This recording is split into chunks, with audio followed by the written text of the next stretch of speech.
الإنسان روح ونفس وجسد، والروح هي اللي بتخرج الإنسان من الظلام إلى النور بأمر الله.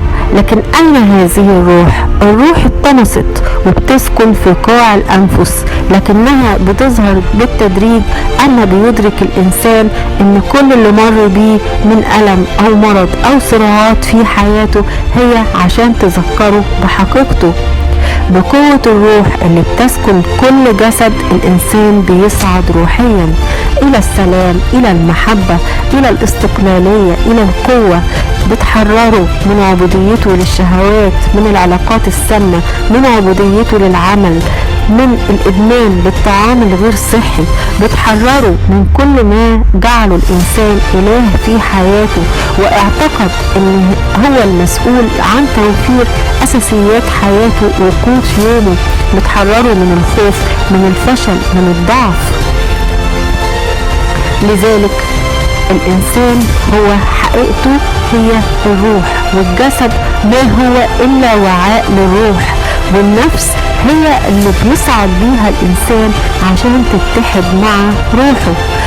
القلب أما بيسلم لهذه الحقيقة بيبتدي يفهم ويدرك بأن كل ما هو مر بيه قبل ذلك هي أمور مؤقتة ليست حقيقية، وكانت مجرد مرحلة للتعلم وعشان يتجدد ويتوسع للأمام، وفرصة لإعادة بنائه الداخلي وفقا للمسار الروحي له.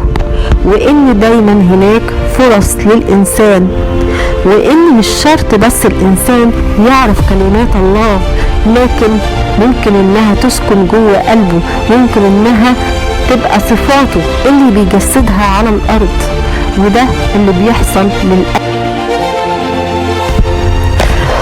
بيحصل للقلب لما بيكون في صعود وتطهير، ولما الإنسان يقرر إنه هو من حالا دلوقتي بالإمكان إنه يعود إلى الفطرة الإنسانية، ويعود للجوهر المكنون جواه ويتجدد ويكون نوره هو اللي مالي حياته.